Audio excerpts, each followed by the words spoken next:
A gente sabe que não tá fácil para ninguém. Ficar parado é mais difícil do que parece. Nosso corpo precisa de movimento. Chega de sofá, tá na hora de fazer uma mudancinha. Mais de 2 milhões de brasileiros transformaram suas salas num espaço de treino. Faça como essa galera, treine em casa. Escolha entre funcional, abdominal, hipertrofia ou dança. Bota esse corpo pra mexer que tudo vai melhorar. Você vai ver. Vem com a gente. Acesse smartfit.com/treine em casa.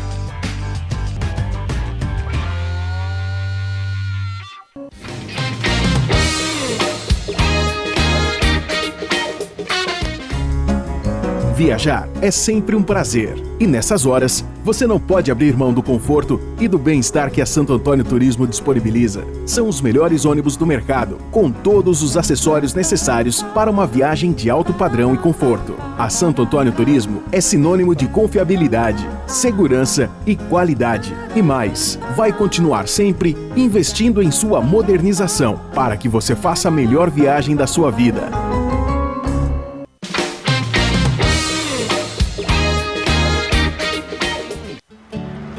Bem-vindos à Van!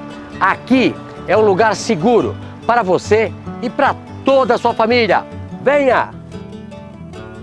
Ao longo de nossa história de 33 anos, construímos com clientes e colaboradores um laço de confiança e cuidado.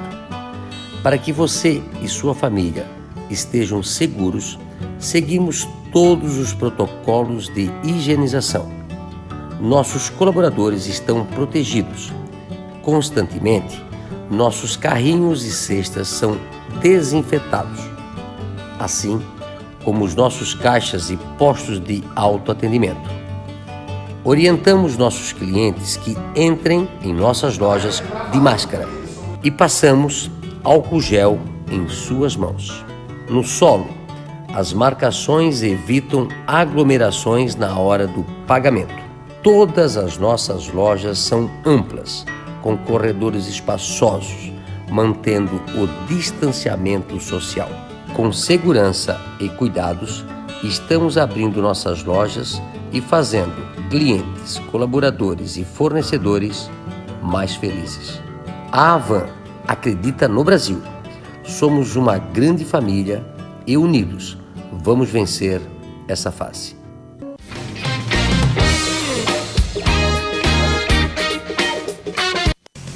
Eles chegaram. O Expresso Adamantina apresenta sua nova geração de frota com os ônibus mais modernos do Brasil, equipados com Wi-Fi e a mais alta tecnologia em conforto e segurança. Bem-vindo ao novo Expresso Adamantina, uma nova marca escrevendo uma nova história. Escolha seu destino: Campinas, Piracicaba, Americana, Marília, Ribeirão Preto. Expresso Adamantina Diamond Class, um novo estilo de viajar.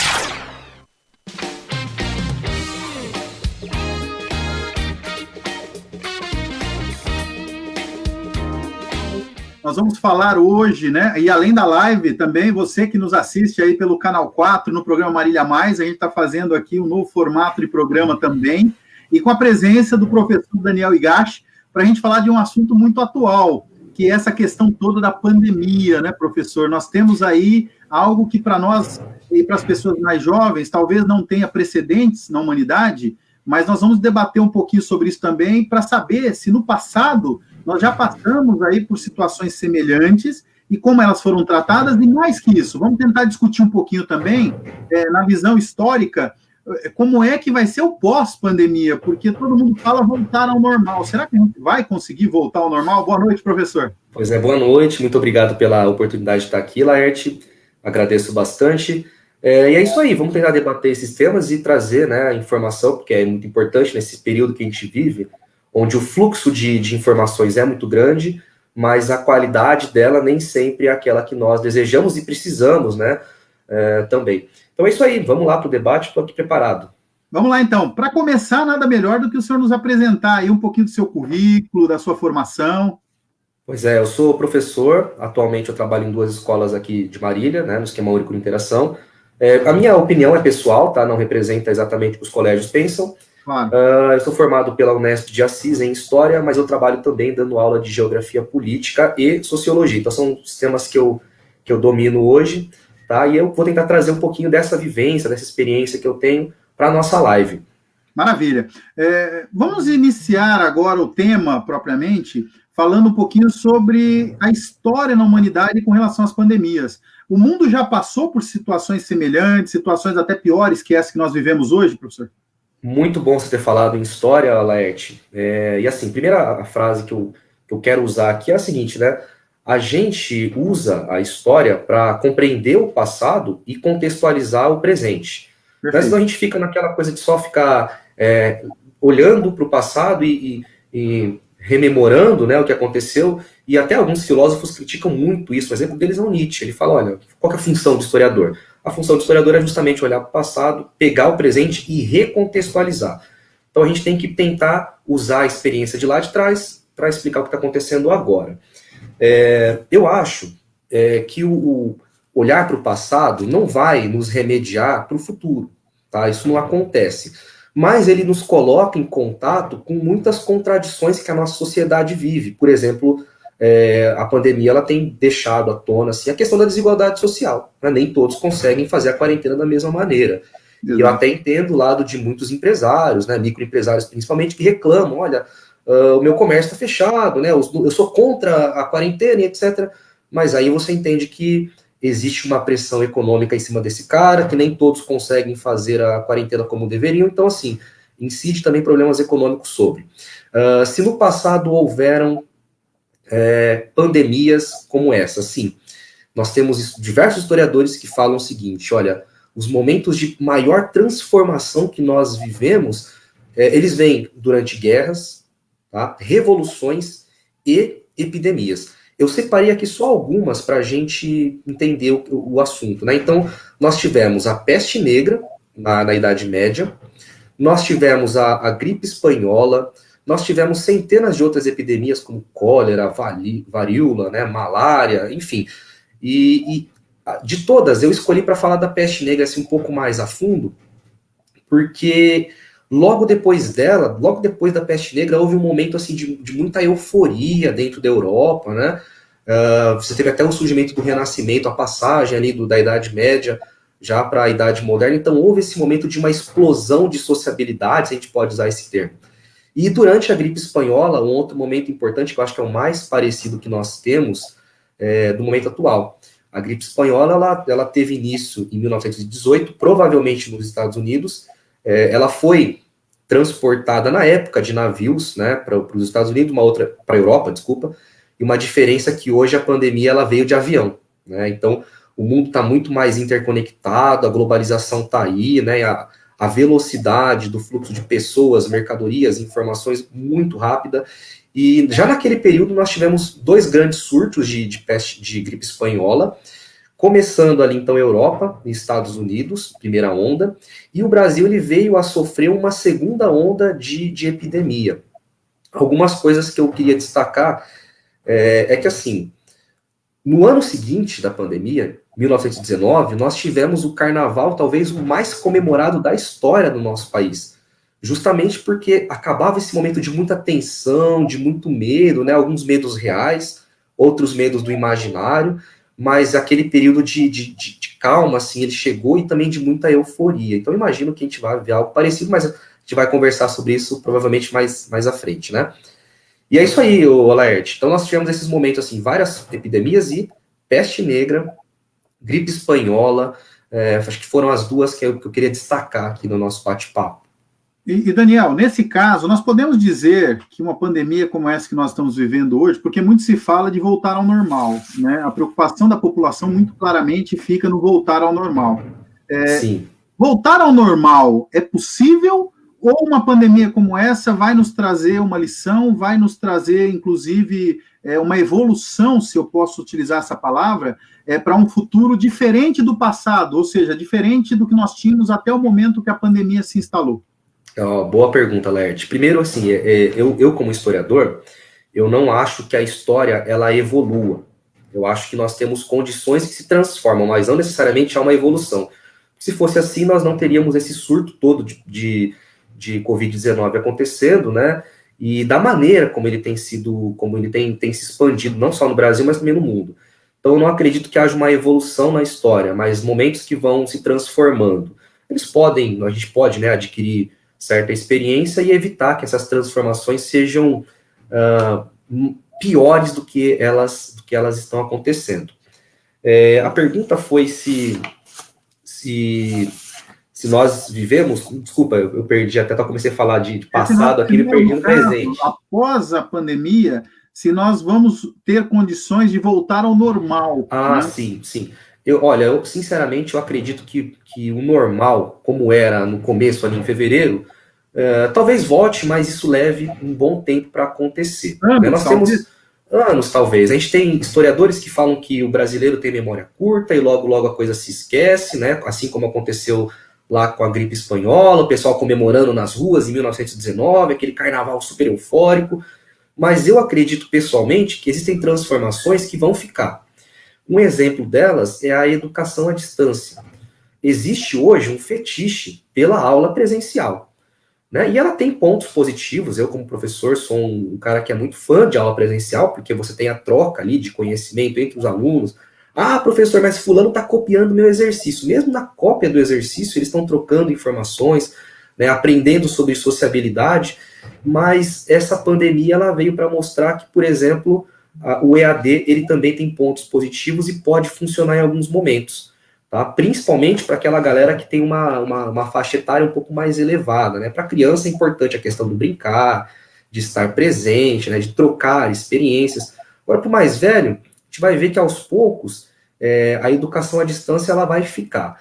Não só em relação à educação, mas nós percebemos também uma mudança em relação ao trabalho mesmo, né? O home office, ele também tem ganhado muita força, inclusive algumas empresas, elas têm relatado aumento de produtividade por conta do home office. Eu não vou entrar no mérito da questão do porquê que você aumenta a produtividade estando em casa, eu acho que o telespectador ele tem aí já uma noção do que pode acontecer. Mas ainda assim, o que tem de negativo nisso, né, em relação ao home office, é que o Brasil é um país que já tem muitos analfabetos funcionais. Algumas pesquisas falam em 50% de pessoas que conseguem ler um texto, mas não conseguem entender a mensagem por trás dele. E aí você tem... e aí você tem um mundo onde novas habilidades, elas são requeridas, né, em relação à internet. O professor hoje tem que ser youtuber. O cara que trabalhava no escritório, ele tem que aprender a baixar e upar arquivos. Estou falando das coisas mais simples, né? Existem trabalhos que exigem muito mais da gente.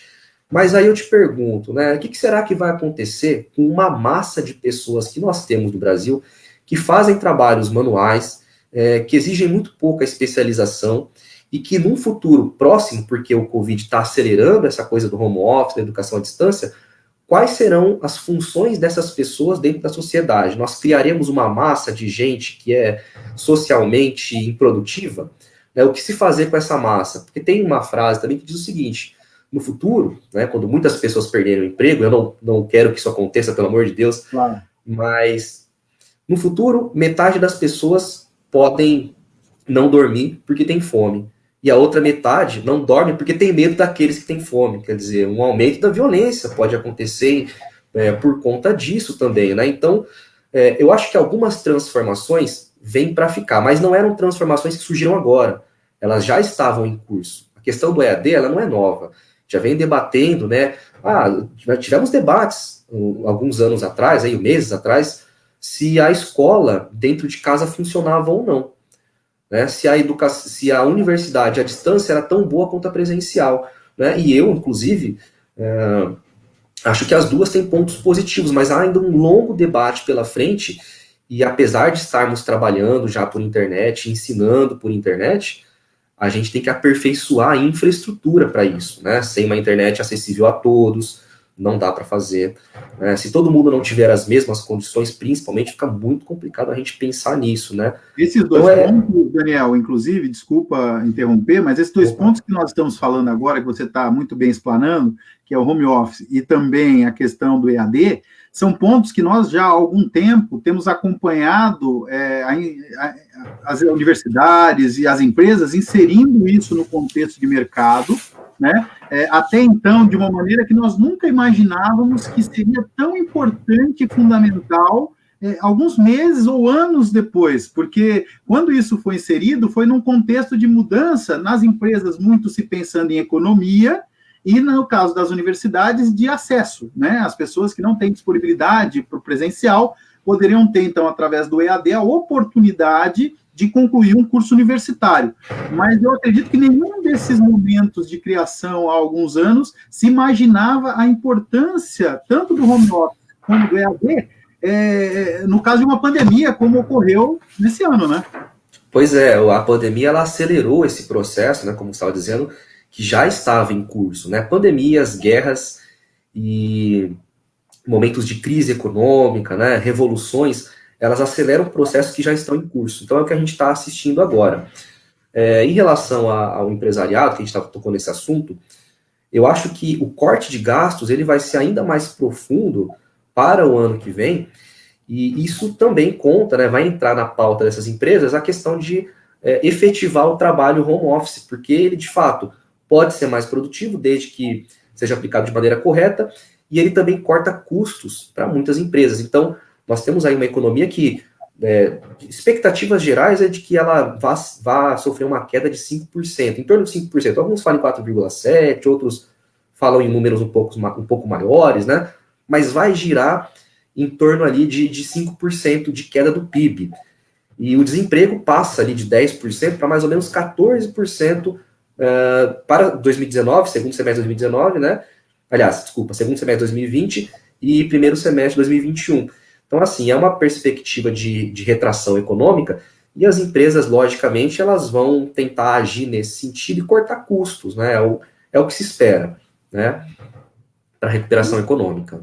E um assunto que não tem como fugir dentro de um debate relacionado à pandemia que nós vivemos é a questão política, porque a política, nós temos visto durante a pandemia, muito se dizer que as decisões tomadas por gestores, elas, em algumas situações, ou em muitas situações, ela tem mais uma conotação política do que propriamente de saúde, né? E isso, eu acho que acabou prejudicando muito também aquela questão da desinformação para a população. Muitos acabaram subestimando a doença justamente por entender que a questão política estava, para muitos gestores, à frente da saúde e pormenorizaram o risco, né? Sim, pois é. Ó, eu até marquei aqui, para não esquecer durante a minha resposta, nós tocamos em dois assuntos, primeiro política e depois a questão das informações, né?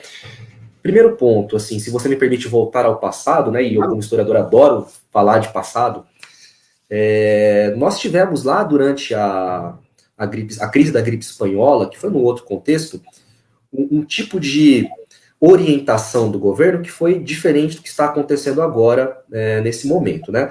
Nós vemos, primeiro, um conflito muito grande entre o governo federal e governos estaduais. Dentro desse conflito há inúmeras pressões, tanto políticas quanto econômicas, sociais também, não é? E lá atrás, em 1919, o Brasil ele resolveu seguir as orientações médicas especialistas da época. Tanto que, naquele período, o governo brasileiro entendeu de que ele precisava, sim, de profissionais que eram formados na área da medicina, da saúde, e que fossem também políticos. Então, houve esse entendimento. E isso resultou, mais para frente, lá mais ou menos, salvo engano, em 1930, na criação do Ministério da Saúde. E aí, só para fazer uma comparação, nós estamos há quanto tempo aí, né? Ficamos quanto tempo sem um ministro da Saúde realmente formado na área, que pense também na questão, além da econômica, lógico, né? Em como que os mais pobres têm que lidar com essa situação de pandemia, como que eles estão mais vulneráveis à crise, porque a crise, eu costumo dizer que o vírus é democrático. É democrático porque pega o cara que é da direita, o cara que é da esquerda, né? O cara que, enfim, todas as etnias, cores, raças, né, e culturas, todo mundo pega, pobre ou rico, mas ele afeta as pessoas de maneira diferente. Né? Uma pessoa que tem acesso a tratamento de saúde, que pode fazer o isolamento social, esse responde à crise de uma maneira. Agora, aquele que não tem como sequer evitar, tem que fazer a quarentena porque tem que trabalhar para sustentar a casa, ou tem que pegar um ônibus lotado para se transportar até o serviço, esse cara ele tem um impacto na vida dele diferente das outras pessoas. Então, a questão política, a pandemia, ela tornou, né? Ela se tornou alvo de disputas políticas. Inclusive, eu estava, esses dias, vendo o seguinte, né? Olhando ali como que estava o respaldo político de cada um, né? Os mais famosos aí. E o que eu percebi foi que aqueles políticos que tomam duas decisões, eles têm ganhado mais capital político do que outros. Quais são esses dois? Primeiro, o que tem apoiado as medidas do governo federal. O cara que vai lá e defende com unhas e dentes tem ganhado capital político. Tem mais chance de se reeleger para o ano que vem. E o cara que se opõe muito ferrenhamente também tem ganhado capital político. Ou seja, a gente está vivendo um momento em que a pandemia ela tem se transformado em alvo de disputas. Isso é muito ruim porque, no fim das contas, a gente esquece de tratar o problema, que é um problema além de econômico-social, para ficar discutindo se a verba vai para partido X, se ela vai para partido Y, se o remédio X ele existe ou não, e aí ele é bom ou não para o tratamento, né? A gente cai na questão das fake news. É um momento de globalização, de muita informação indo e vindo. Muita tendência, né? É muito tendenciosa a informação de muitos veículos de comunicação. Pois é muita informação indo e vindo, né? E nem sempre essa informação ela tem validade, né? E nem toda informação também traz algo novo, né? Eu estava até ouvindo o filósofo falando esses dias, ele dizia o seguinte: você pode, durante a sua vida, ter mais fotos do que toda a produção de fotografia do século XIX, mas não quer dizer que você tirou fotos melhores ou que você inovou no mundo da fotografia. E a informação ela é desse jeito, ela está vindo muito freneticamente pela internet, e é uma comparação que a gente pode estabelecer com a época da gripe espanhola. A internet não existia, a informação ela era muito mais lenta, então isso cria para a gente um sentimento de uma aflição muito grande, né, de um medo muito grande, o medo de perder o emprego, o medo da empresa falir, que o cara é dono, uma microempresa, o medo de contrair a doença, medo de perder um ente querido, medos que são reais, alguns irreais, mas as pessoas, elas, diante deste medo, elas tendem a acreditar nas famosíssimas fake news. E o cara acha que o grupo dele de WhatsApp tem tanta sabedoria em história do que um professor da área, né, um historiador. Ou então o cara acha que, tendo acesso ao Google e digitando lá tratamento para a Covid-19, ele tem acesso à cura da doença, não é bem por aí. Né? O cara que tem acesso ao Google, ele no máximo é um ilustrado pela internet, mas ele está muito longe de ser um médico, um advogado, porque tem acesso ao Google, mas isso não existe. Óbvio que a informação é muito bem-vinda, mas a formação é importante e a valorização da ciência também. E até um questionamento que eu deixo aí para o futuro: será que depois deste momento da pandemia que nós estamos vivendo, a população brasileira, o mundo, vai voltar a acreditar na ciência, né? Vai, de novo, assim, dar respaldo para os cientistas, dar importância para o trabalho dele, valorizar também o trabalho da ciência, das universidades. Hoje eles estão em xeque. Hoje eles estão em xeque, porque hoje muito se contesta, tanto os profissionais da área médica, como os profissionais da área de ciência, né? E isso se faz de uma forma muito de desinformação. Mais uma vez, as pessoas acabam formando suas opiniões de forma equivocada, baseadas exatamente nessas consultas de Google, assistindo determinados canais que trazem informações que são de interesse próprio, os políticos que acabam, ao invés de se unir, porque numa situação de pandemia como nós vivemos, é óbvio que o ideal seria governo federal, governos estaduais e governos municipais unidos em prol da sociedade, pensando tanto na questão econômica como na questão saúde, desde o primeiro momento, porque o que a gente percebe é o seguinte: algumas incoerências que eu vejo. Por exemplo, alguns governos estaduais que foram tão rígidos no início da pandemia, e, a meu ver, erraram muito em suas decisões, erraram na hora de construir um hospital de campanha, erraram na hora de investir dinheiro, imaginando que ia entrar num caos total, e sem planejamento, né? E agora, de maneira, na minha opinião, sem argumentos, sem fatos, eles vão lá e começam a liberar tudo. Quer dizer, tudo que não podia, da noite para o dia, agora pode. E aí a pergunta que fica é: essa decisão é tomada pautada na saúde, ou chegaram à conclusão que tudo que eles poderiam explorar financeiramente dessa crise eles já exploraram, e agora então vamos fazer nossa média política para a população voltar a gostar da gente, então vamos começar a liberar tudo. Essa é a pergunta. Tem virado, né, um campo de disputa, e tanto ideológica quanto política, e isso só desfavorece, né, a população que realmente fica mais sensível aos efeitos da pandemia. Então é uma situação muito complicada, né, para todo mundo que está vivendo isso daí. A gente não gostaria de estar com o comércio fechado, não gostaríamos de estar presenciando ali mais de 1.000 mortes todos os dias, né? E ainda mais a situação é agravada quando os políticos começam a transformar um assunto tão sério em campo de disputa. E há também um negacionismo muito grande, né, por parte não só dos políticos, mas como também dos brasileiros, que muito amedrontados por conta da crise econômica que se aproxima, né, que já está aí, no entanto. Então a gente vai para um lado negacionista, que é um exemplo disso. As pessoas elas começam a acreditar que o primeiro remédio que aparecer na busca do Google, ele vai curar a doença. Não, então, qualquer outro remédio sem comprovação científica, ele pode ser efetivo no tratamento, basta que você acredite, não é bem por aí, né? A ciência, ela trabalha com provas, ela trabalha com metodologia, e é por isso que ela chegou onde chegou. Tanto que a indústria, quando ela, até fugindo um pouco do assunto, mas quando a indústria surgiu, ela fez uma grande revolução quando ela começou a aplicar métodos científicos na linha de produção. Aí a produção ela explodiu, né? Ela cresceu muito, houve um boom de produção muito grande, porque a ciência foi incorporada pela indústria. Então nós vivemos num mundo hoje tomado assim, pela ciência. E aí tem até a Lilia Schwartz, que é uma historiadora que eu gosto muito, ela faz uma pergunta, ela diz assim: será que nós teremos que mudar os nossos livros de história? Porque aparentemente o século XXI não começou anos atrás, ele começa agora. É um marco, o Covid-19 ele vai ser para a história um marco no andamento da coisa toda, né? Inclusive, ela destaca que a nossa tecnologia e o mundo que nós construímos pautado na valorização da ciência, ele não deu conta de combater um germe. Então, que transformações virão depois disso, se é que virão? Né? E um outro detalhe, né, professor?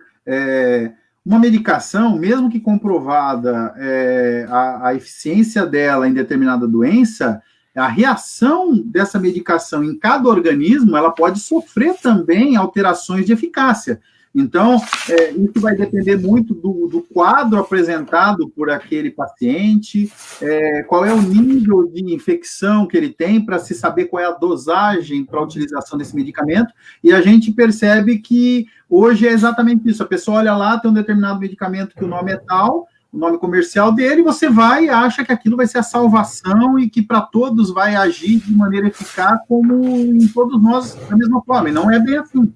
Pois é, eu gosto muito de acreditar nos médicos que eu tenho acesso, que eu frequento, né? Eu posso até achar, meu filho tá com um negocinho ali, tá com uma febrinha, eu acho que ele tá com alguma coisa na garganta, eu vou lá e falo pro médico, mas a última palavra, né, é sempre dele, ele é o especialista na área, estudou e não estudou pouco para indicar um remédio, né? Inclusive, a gente tem que valorizar esses profissionais que estão na frente de batalha aí, né? São pessoas que também estão muito sensíveis ao Covid-19.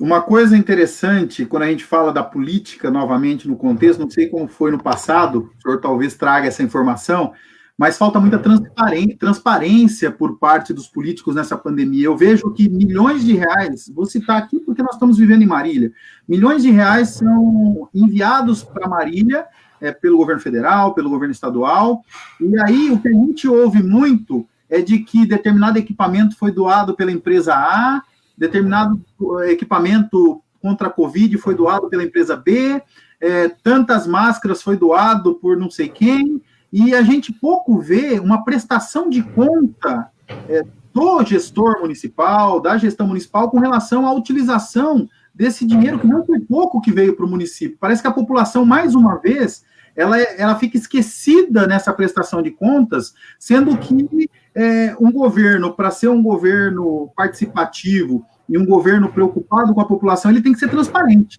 E a gente vê muita falta de transparência nesse momento, onde essa transparência podia trazer credibilidade, né? Então, a gente cai de novo nessa questão da falta de planejamento, dos recursos também caírem no campo da disputa política, e é um problema que historicamente o Brasil tem. Nós temos duas coisas que nos atrasam muito a evolução enquanto uma democracia madura, né? A primeira é o racismo, que nos impede de fazer ali uma profunda transformação social, melhorar a qualidade de vida de muitos no Brasil.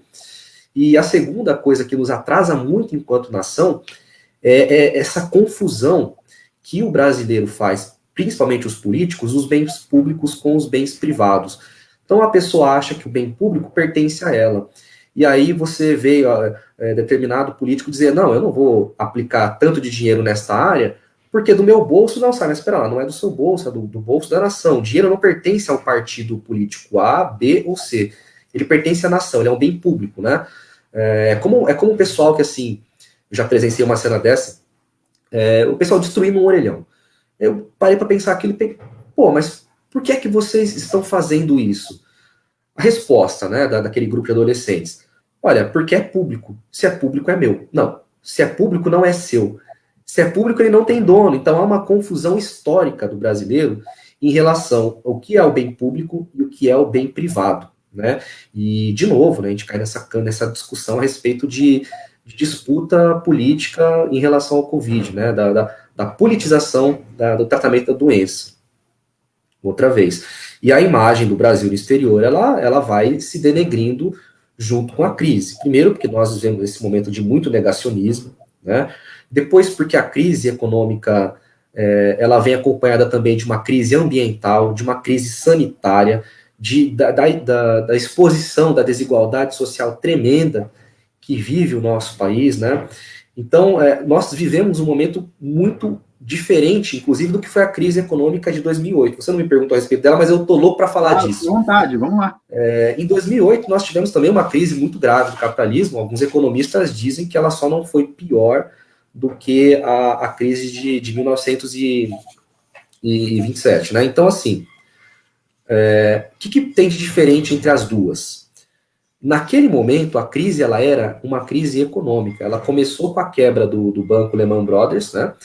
E ela se instaurou dentro das bolsas de valores e ela se tornou mundial, né? Assim como a crise de 29. Elas entram no sistema financeiro e se espalham pelo mundo. Acho que eu falei 27 aqui sem querer.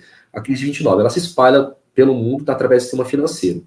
Hoje, a crise não só é econômica, como ela também é uma crise política, ela é uma crise moral, ela é uma crise do negacionismo, da ciência, ela é uma crise social, né? Então há elementos diferentes e por isso também eu acredito que a gente vai levar muito mais tempo para sair da crise do Covid do que para sair da crise de 2008, né? Porque ela envolve mais fatores, ela é uma crise multifacetada. 2020 é uma crise econômica acompanhada de dezenas de outros fatores, né? Então ela é multifacetada, vai ser difícil combater tudo que está vindo pela frente aí.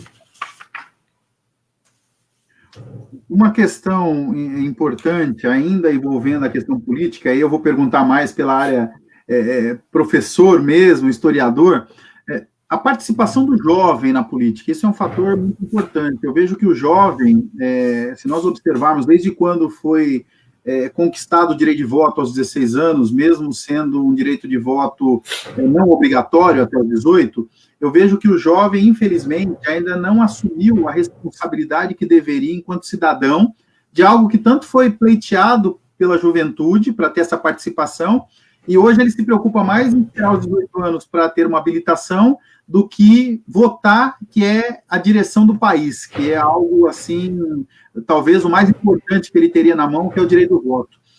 Como professor, como uma pessoa que tem contato diário com jovens, nós podemos acreditar que isso muda, que o jovem vai ter um interesse maior pela política, ele vai se envolver mais e vai aceitar essa responsabilidade e lidar melhor com ela? Olha, primeiro eu acho que essa descrença que nós temos em relação à política, ela é recente, ela tem se desenvolvido nos últimos anos, tá? Ela sempre existiu, mas com mais força agora. A gente está demonizando a política, a discussão política, né? Chegaram até a falar que, olha, você não pode ter debates políticos em determinados ambientes, inclusive de sala de aula. Mas a gente sabe que até fazer silêncio é uma escolha política.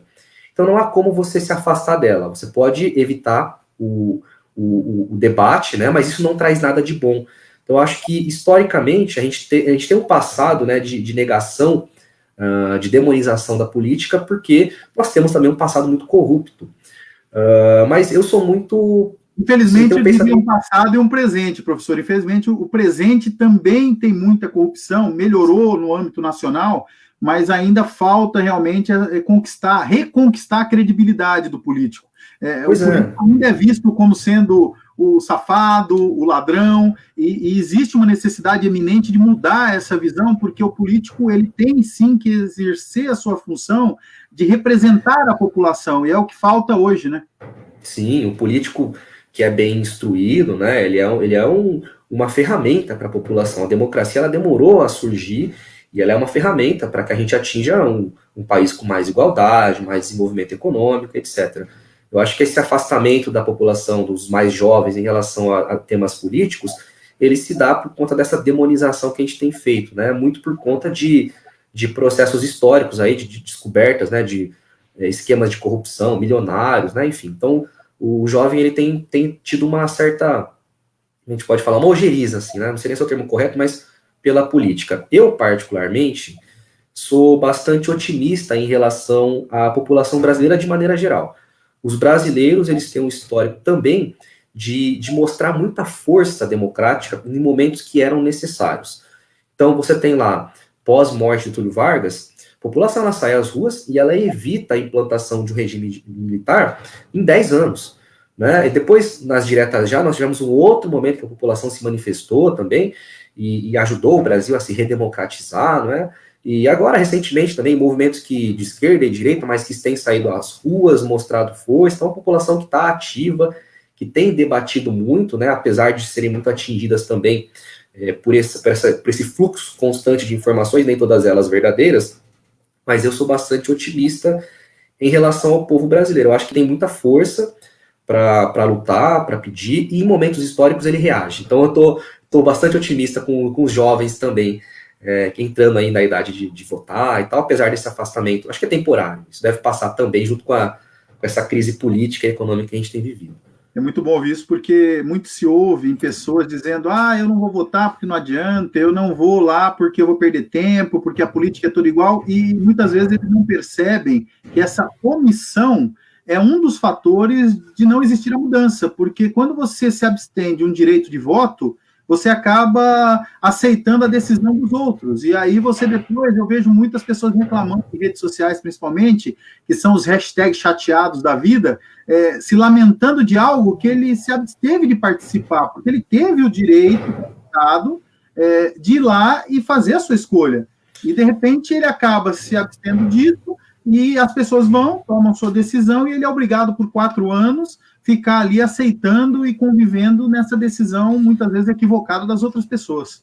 Sim, em sala de aula, né, os alunos, principalmente aqueles mais velhos, né, eles sempre trazem questionamentos, assim, são bem críticos, né, pelo menos os alunos que eu tenho, eu acho que isso deve ser geral, eles gostam bastante de debater o tema, apesar de em sala de aula a gente evitar certo tipo de debate, né, porque você pode acabar chateando um lado ou outro, mas ainda assim eles trazem esses debates de maneira constante e de maneira também neutra a gente vai fazendo meio de campo ali, né, e o que eu tento fazer com os meus alunos, por exemplo, é indicar caminhos para que eles possam pesquisar, entender o cenário sozinhos, né, claro, o professor está ali para ajudar e tudo, mas dar autonomia para o aluno é importante. Não é dar um direcionamento político, né, professor? Não é o direcionamento político, vota nesse ou vota naquele, não. Exato. É orientar a importância, primeiro, da participação, de exercer o direito cidadão conquistado, e segundo, de analisar dentro do contexto quais são as melhores opções e as opções que vão de encontro com o que eles estão buscando, né? Exatamente, é como a gente falou lá, a frase que eu abri aqui a live, né?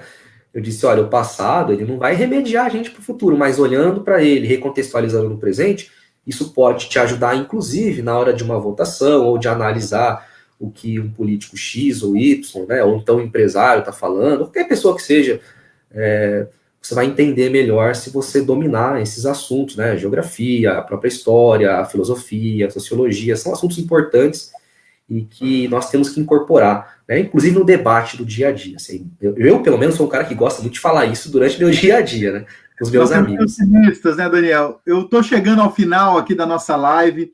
Quero te agradecer imensamente. Eu sei que tem muitos outros assuntos e tópicos que a gente tinha separado aí para a gente conversar. Infelizmente, numa live só não é possível, mas a gente vai estar marcando. Já quero deixar o convite, e quero deixar o convite também para que você possa participar ao vivo com a gente nos estúdios lá do Canal 4, para a gente poder retomar alguns assuntos e falar de outros mais, porque a aula realmente é sensacional. O conhecimento que você compartilhou conosco nessa noite, eu tenho certeza que vai ajudar muitas pessoas a entender um pouco mais do contexto da pandemia, já se preparar para o que vem aí pós-pandemia, e também esse contexto político que, sem dúvida alguma, também é de suma importância. Eu queria que você fizesse suas considerações finais, então, e já fica o convite para uma próxima oportunidade. Muito obrigado, Laerte, foi um prazer participar aqui com você. Claro que eu aceito, a gente pode continuar o nosso debate. A mensagem que eu gostaria de deixar é que essa crise ela tem fim, né? Todas as crises elas têm um começo, um meio e um fim. Apesar do momento ser muito... como que a gente pode dizer, muito ruim para a população de maneira geral, esse não era o termo que eu queria usar, mas é um momento muito ruim, contudo ele tem fim. Então a gente tem que ter esperança, né? Tem que ter fé também que a situação vai melhorar, e logo logo a gente vai ver dias melhores surgindo aí. Agradeço de novo seu convite para estar aqui e poder discutir um pouquinho de história, que é o grande amor da minha vida. História, geografia, meus filhos, minha esposa, é o que eu mais gosto. Então, muito obrigado, Laerte. E a melhor coisa é nós podermos trabalhar realmente com aquilo que nos engrandece, aquilo que a gente busca e que a gente se completa, né? Então, quando a gente faz algo que a gente ama, e a dádiva de ser um professor, eu acho que é uma vocação, porque poder ter a oportunidade todos os dias de compartilhar conhecimento, eu acho que, sem dúvida nenhuma, é algo assim de muito valor, né? E, infelizmente, no Brasil, voltando no contexto político, infelizmente, de forma negativa, a classe dos professores, no geral, tanto no âmbito universitário, fundamental, infantil, ainda é muito desvalorizada. A gente vê aí, na gestão pública, uma falta de um olhar, de uma valorização, assim como funcionários em geral dos órgãos públicos. Muitas vezes se fala, funcionário público não trabalha, não gosta de trabalhar. Não é bem assim. Falta o quê? Falta condições para trabalhar. Então, muitas vezes, aquele funcionário não desempenha um trabalho melhor, exatamente pela questão que nós estamos falando lá da produtividade, porque não se dá condição para que ele desenvolva o trabalho como ele gostaria. E trabalhar sem motivação é a pior coisa que existe. Dentro do poder público, parece que se esquecem dessa valorização. O funcionário público parece que é visto como escravo pelo gestor. O gestor, muitas vezes, sequer conhece a realidade do funcionário público que trabalha no andar de baixo do gabinete dele. E isso leva, sem dúvida nenhuma, a uma redução de produtividade. A partir do momento, talvez, que se mude esse contexto e se valorize o professor, se valorize o funcionário público em geral, ele possa reverter essa situação e prestar serviço com maior excelência. É verdade. Eu queria, inclusive, deixar aqui, aproveitar a oportunidade e deixar um abraço para os meus amigos professores, principalmente de Marília, né, mas todo mundo que estiver assistindo aí, porque é uma classe que merece, sim, bastante respeito. Não é só porque eu sou um deles, não, mas é porque reconheço ali a luta, né, a garra de todo mundo. Então, deixa um abraço aí para todo mundo que está na mesma labuta.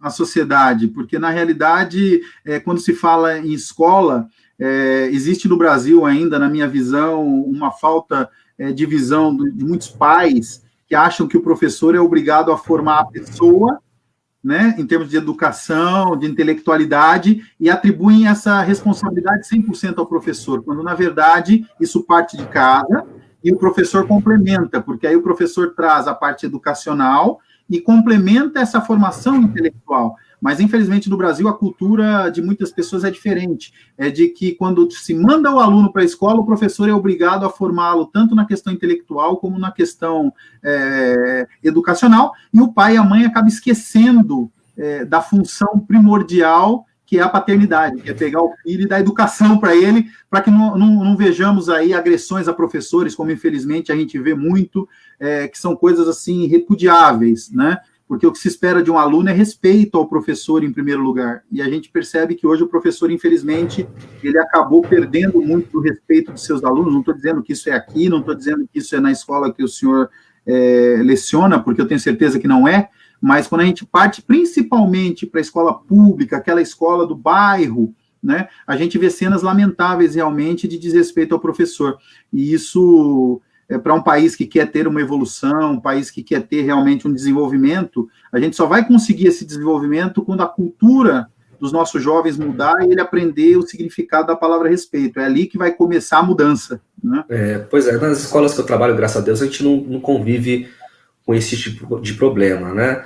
Mas acontece em alguns lugares, o que falta mesmo é a valorização desses profissionais, né? E N problemas que envolvem a escola, acho que a gente vai até acabar fugindo um pouco do assunto, porque a violência na escola está ligada também à violência social, ela está ligada à pobreza, à desigualdade, né? Sala às vezes superlotada. Então nós temos muitos problemas que acabam incidindo ali na questão da violência dentro da sala de aula. Mas eu quero frisar também, né, que a escola pública, ela é importantíssima. Ela é a base para o crescimento do nosso país durante os próximos, 300 milhões de anos aí. Então, a gente tem que valorizar o ambiente desses caras, esse trabalho em escola pública, que dão duro lá, e torcer por melhoras, né? Não é perfeito, mas eu sei que esses caras que trabalham lá também estão dando o melhor de si, e a escola é isso aí, né? Precisa voltar a ser valorizada, porque se nós analisarmos no contexto histórico, hoje, grande parte das pessoas que são exemplo no Brasil, eu vou falar do Brasil, mas do mundo, elas partiram e tiveram toda a sua formação dentro de escolas públicas. Eu sou um exemplo disso. Eu tenho muito orgulho de dizer que sempre estudei em escolas públicas, e quando eu fui me submeter a um exame para curso superior, eu fui um dos melhor avaliados, com a minha formação sempre tendo sido feita em escolas públicas. O que houve foi, com o passar do tempo, a falta do olhar do gestor público para a escola pública, seja ela municipal, seja ela estadual, e tirando muito das condições para que os professores realmente possam exercer suas funções com a totalidade da sua expertise. Então, eles hoje, eu vou citar desde a metodologia educacional utilizada, os recursos, que aí volta à política, porque a decisão muitas vezes acaba não sendo a educacional, e sim, é melhor comprar desta empresa o material didático. Isso é um absurdo, porque antigamente não se tinha isso, né? Se pensava no melhor para o aluno. Mas eu ainda acredito, eu sou otimista. Eu acho que nós estamos vivendo um momento ímpar. Esse ano é um ano ímpar, porque nós temos aí nas nossas mãos a decisão no pleito do dia 15 de novembro, e depende da população, depende do eleitor, desde o eleitor de 16 anos até o eleitor de maior idade. A mudança do país, a mudança do município está nas mãos do eleitor. Ele precisa exercer, né? Nós não podemos continuar tendo a quantidade de abstenção que nós temos, dos votos brancos que nós temos, dos votos nulos, porque isso só vai fundamentando essa coisa de não mudar. Então, está na hora de realmente a população se conscientizar, fazer o seu voto consciente, escolher dentre os candidatos aquele que melhor o representa. Muitas vezes não vai encontrar o ideal, mas aí eu acho que se não tem o ideal, você tem que optar por aquele que melhor vai te representar, mesmo não sendo 100% o que você gostaria, mas se identificar com algum e exercer o voto. Decepções acontecem, né? Nós tivemos aí várias eleições onde as pessoas votam e se decepcionam. Só que isso faz parte também do jogo, né? Então, não deu certo, votou, ficou decepcionado, seja com o governador, seja com o prefeito, escolha um outro, vá lá, exerça a sua função, e aí, quem sabe, em algum momento, a gente vai conseguir ter orgulho da nossa política novamente, porque o sonho, acho que de todos os brasileiros, é ter orgulho da política, é acabar com essa questão da minha filha dizer, por exemplo, de 8 anos, papai, você pensa em política, mas política só tem isso, só tem aquilo, né, denegrindo a imagem do político. A gente precisa voltar a ter credibilidade na política, entender que política dá para se fazer sem barganha, política dá para se fazer sem troca de favores, política dá para fazer sem corrupção, e o dia que a gente tiver esse mundo, eu tenho certeza que a história muda, e aí daqui a alguns anos, todos os professores de história vão poder entrar e dizer assim, olha, houve uma mudança, naquele momento para frente, a política se transformou, e eu tenho certeza que esse é o sonho de todos os brasileiros, né? Com certeza, Laércio, concordo com você, sim. Nós estendemos, mas eu gostaria de agradecer muito, quando o papo é bom, a gente acaba estendendo, eu falo que a gente nunca faz uma live ou faz um programa de televisão com entrevista. A gente sempre tenta trazer informação de qualidade, e quando a informação de qualidade vem aí no nível que o senhor colocou para a gente nessa noite, a gente acaba estendendo um pouquinho o horário. Muito obrigado. Está nos acompanhando, e já ficou o convite. Em breve a gente volta a conversar, professor. Um grande abraço. Muito obrigado, Laércio. E sucesso na sua profissão, que você já tem, mas cada dia mais. Muito obrigado pelo convite, pela oportunidade de estar aqui com vocês. É isso aí, muito obrigado. Valeu. Vamos encerrando por aqui, pessoal. Obrigado aí pela audiência, você que nos acompanhou pela internet, você que vai nos acompanhar pelo Canal 4, pela TV Marília. E sempre fecho o programa e vou fechar as lives agora dizendo para vocês o seguinte: Marília é muito mais. Até a próxima semana, se Deus quiser.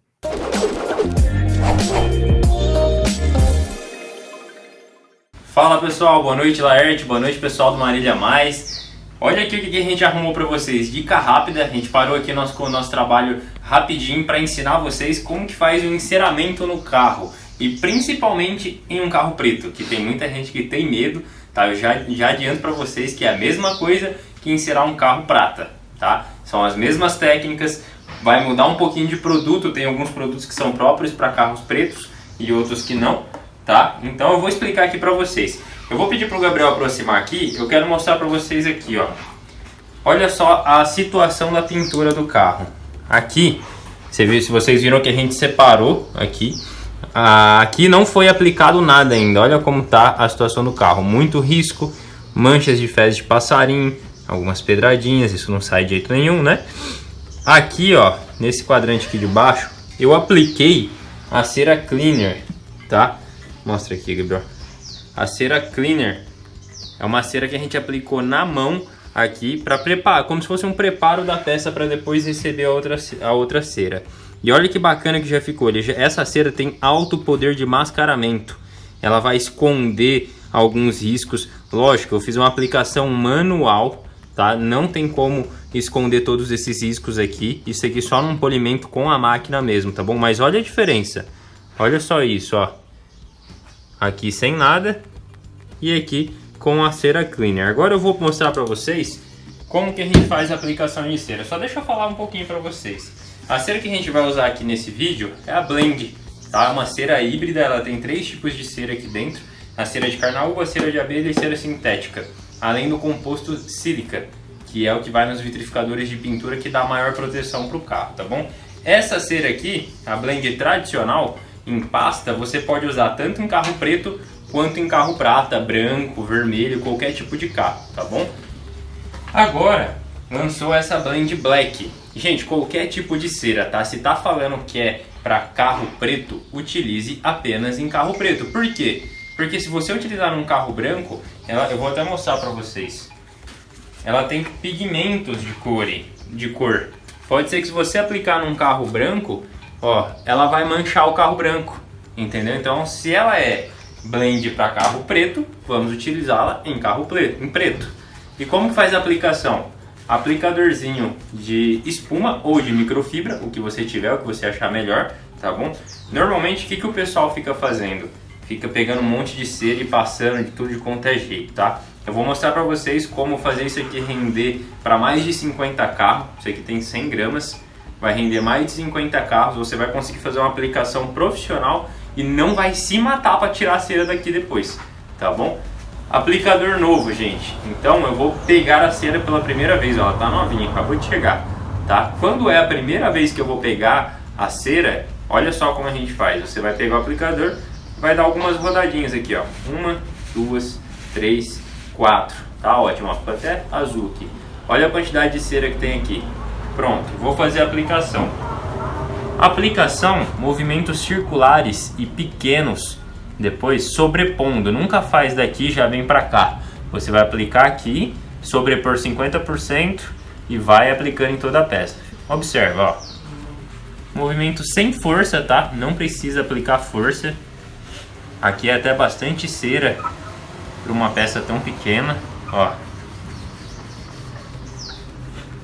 Pode ir, voltar, pega com calma, gente. A aplicação de cera é ter paciência, tá bom?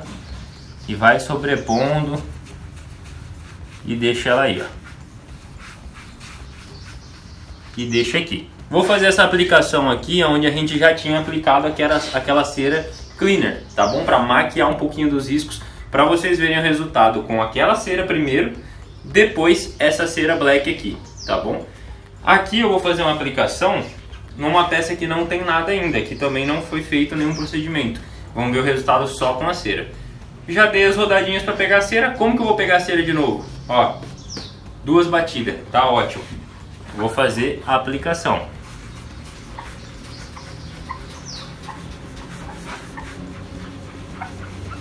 Movimentos circulares pequenos, sem pressão no carro.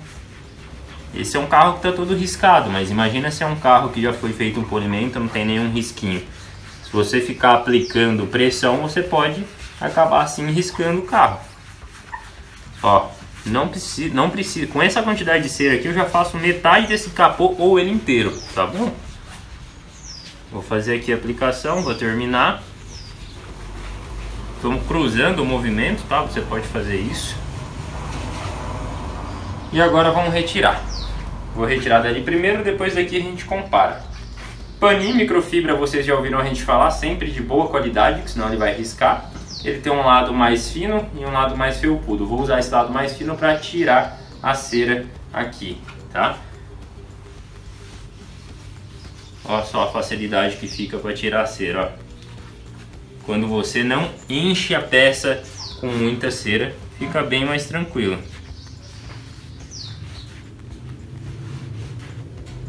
Vira o pano, pega o lado mais fofo dele, mais felpudo, e faz um acabamento na peça.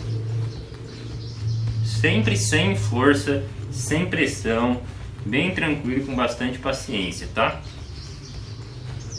Depois vou mostrar aqui pra vocês. Como que eu sei se a cera já tá boa para tirar? Passa o dedo, ó. Se eu fazer aqui, não sei se dá para vocês verem, mas o dedo, se você sente no toque, por isso que eu tô sem luva, você sente no toque que já tá um pouquinho seco. Então se ela tá molhada e você ficar passando pano, você vai ficar jogando de lá para cá e isso dificulta a retirada, tá bom? Espera um pouquinho, 2, 3 minutos, dependendo da temperatura do dia, do lugar que você tiver, já vai ser o suficiente para tirar. Aqui eu vou tirar a cera já.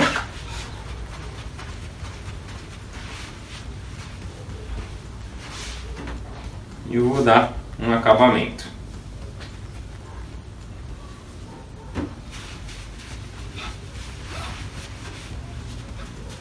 O lustro, né, que a gente chama. Agora eu vou pedir pro Gabriel vir aqui, meu cameraman, para mostrar o resultado para vocês. Então vamos lá, ó, onde não tinha nada, olha só a situação. Aplicamos, olha só, reduziu até um pouquinho mais os riscos já. O carro tá bem riscado, tá, gente? Então fica difícil. Mas ó, já subiu um pouco mais o brilho. E aqui o toque muito macio, de seda praticamente. E aqui, gente, ó, onde a gente só aplicou a blend. Ela já mascarou um pouquinho também, se você comparar aqui em cima, ó. Aqui não foi feito nada. E aqui foi só a cera. Olha só, já reduz um pouquinho os riscos. Sobe bastante o brilho e dá proteção para o carro, tá bom? O brilho do carro vai ser indiscutível. Gente, é isso. Vídeo rápido, espero que vocês tenham gostado. Laerte, obrigado.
A gente sabe que não tá fácil para ninguém. Ficar parado é mais difícil do que parece. Nosso corpo precisa de movimento. Chega de sofá, tá na hora de fazer uma mudancinha. Mais de 2 milhões de brasileiros transformaram suas salas num espaço de treino. Faça como essa galera, treine em casa. Escolha entre funcional, abdominal, hipertrofia ou dança. Bota esse corpo para mexer que tudo vai melhorar. Você vai ver. Vem com a gente. Acesse smartfit.com/treine em casa.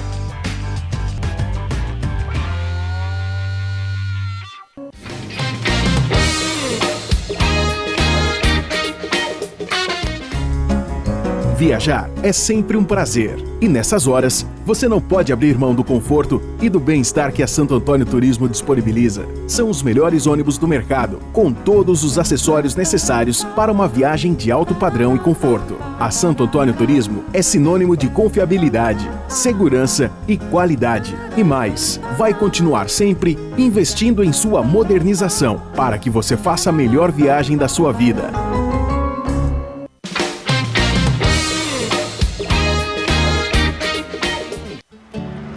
Bem-vindos à Van!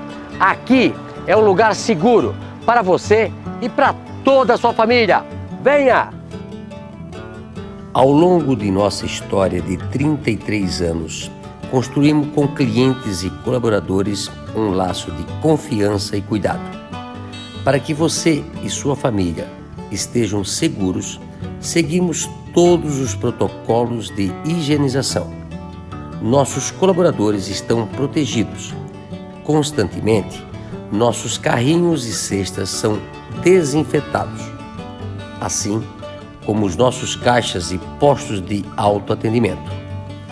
Orientamos nossos clientes que entrem em nossas lojas de máscara e passamos álcool gel em suas mãos. No solo, as marcações evitam aglomerações na hora do pagamento. Todas as nossas lojas são amplas, com corredores espaçosos, mantendo o distanciamento social. Com segurança e cuidados, estamos abrindo nossas lojas e fazendo clientes, colaboradores e fornecedores mais felizes. A Avan acredita no Brasil. Somos uma grande família e unidos vamos vencer essa fase.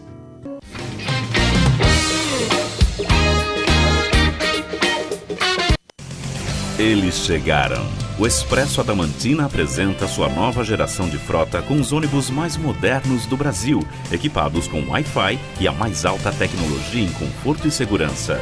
Bem-vindo ao novo Expresso Adamantina, uma nova marca escrevendo uma nova história. Escolha seu destino: Campinas, Piracicaba, Americana, Marília, Ribeirão Preto. Expresso Adamantina Diamond Class, um novo estilo de viajar.